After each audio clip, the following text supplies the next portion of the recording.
കൊച്ചി പഴയ കൊച്ചിയല്ല. ഇത് big B സിനിമയിലെ ഒരു പ്രശസ്തമായ ഡയലോഗാണ്. ഇന്നത് കൂടുതൽ സത്യമായി വന്നിരിക്കുകയാണ്. UDFിൻ്റെ ഏറ്റവും ഉറച്ച രാഷ്ട്രീയ കോട്ടയാണ് എറണാകുളം പാർലമെൻറ്റ് മണ്ഡലം. എന്നാൽ ഈ എറണാകുളം പലപ്പോഴും കോൺഗ്രസിനെയും UDFിനെയും ചതിച്ചിട്ടുണ്ട്. ഗ്രൂപ്പ് വഴക്കിൻ്റെ പേരിൽ പലതവണ കോൺഗ്രസിന് ഈ മണ്ഡലം കൈവിട്ടു പോയിട്ടുണ്ട്. 1996 സേവ്യർ അറക്കലിനോട് അങ്ങനെയാണ് KV തോമസ് തോറ്റത്.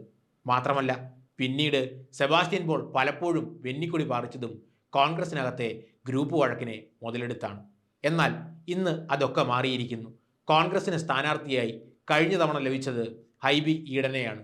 എറണാകുളംകാർ ഏറ്റവും കൂടുതൽ സ്നേഹിക്കുന്ന അവരുടെ പ്രിയങ്കരനായ ജോർജ് ഈഡൻ്റെ മകൻ. അതെ, UDF സ്ഥാനാർത്ഥിയായി ഇത്തവണയും ജോർജ് ഈഡൻ്റെ മകൻ ഹൈബി ഈഡൻ മത്സരിക്കുകയാണ്.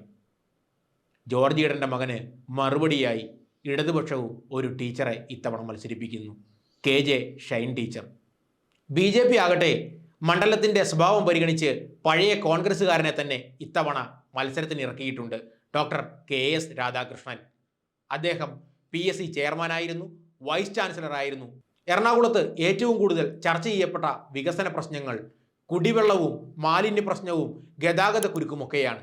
അതുമാത്രവുമല്ല, നഗരവികസനവും കൃത്യമായി ഈ മണ്ഡലത്തിൽ ചർച്ച ചെയ്യപ്പെട്ടു. പരമ്പരാഗതമായി UDFിനെ തുണച്ചു വരുന്ന ഈ മണ്ഡലത്തിൽ ഹൈബി ഈഡൻ്റെ വിജയം ഏതാണ്ട് ഉറപ്പാണ്. ഹൈബിയുടെ ഭൂരിപക്ഷം എത്രത്തോളം KJ ഷൈൻ ടീച്ചറിന് കുറയ്ക്കാൻ പറ്റും എന്നുള്ളത് മാത്രമാണ് ഇവിടുത്തെ ചോദ്യചിഹ്നം. എറണാകുളം ജില്ലയുടെ നഗരമേഖലയിൽ പെടുന്ന കളമശ്ശേരി, പറവൂർ, വൈപ്പിൻ, കൊച്ചി, തൃപ്പൂണിത്തറ, എറണാകുളം, തൃക്കാക്കര എന്നീ മണ്ഡലങ്ങളാണ് ഈ പാർലമെൻറ്റ് മണ്ഡലത്തിൽ ഉൾപ്പെട്ടിരിക്കുന്നത്. പരമ്പരാഗതമായി UDFിനെ തുണയ്ക്കുന്ന ഈ മണ്ഡലങ്ങളിൽ പലതും ഇന്ന് ഇടതുപക്ഷത്തിൻ്റെ കൈവശമാണ്. മാത്രമല്ല കൊച്ചി കോർപ്പറേഷനും ഇടതുപക്ഷം ഭരിക്കുന്നുണ്ട്. എന്നിരുന്നാലും ലോക്സഭാ തിരഞ്ഞെടുപ്പിൽ പൊതുവെ UDFിനെ പിന്തുണയ്ക്കുന്ന പാരമ്പര്യമാണ് എറണാകുളം ജനത കാണിച്ചു വരുന്നത്. കഴിഞ്ഞ 5 വർഷക്കാലം കൃത്യമായി പ്രവർത്തിച്ചു എന്നുള്ള ആത്മവിശ്വാസമാണ് ഹൈബി ഈഡനെ തിരഞ്ഞെടുപ്പിൽ മുന്നോട്ട് കൊണ്ടുപോയത്. നഗരം നേരിടുന്ന നിരവധി പ്രശ്നങ്ങളിൽ ഇടപെടാൻ അദ്ദേഹത്തിന് സാധിച്ചിരുന്നു. മാത്രമല്ല പാർലമെന്റിൽ രാഷ്ട്രവും സംസ്ഥാനവും നേരിടുന്ന വിവിധ വിഷയങ്ങളിൽ പ്രശ്നങ്ങൾ ഉന്നയിക്കാനും പ്രതിഷേധിക്കാനും അദ്ദേഹം തയ്യാറായിരുന്നു. മണിപ്പൂർ വിഷയത്തിൽ ഹൈബി ഈഡൻ പാർലമെന്റിൽ എടുത്ത നിലപാട് ദേശീയമായും കേരളത്തിലും വ്യക്തമായി ചർച്ച ചെയ്യപ്പെട്ടിരുന്നു. അങ്ങനെ പാർലമെന്റിനകത്തും മണ്ഡലത്തിലും വ്യക്തമായും കൃത്യമായും പ്രവർത്തിക്കാൻ ഹൈബി ഈഡന് സാധിച്ചിരുന്നു. ഇതാണ് ഹൈബി ഈഡന്റെ വിജയത്തിന് ഇത്തവണ ആധാരമായി സംഭവിക്കാൻ പോകുന്നത്.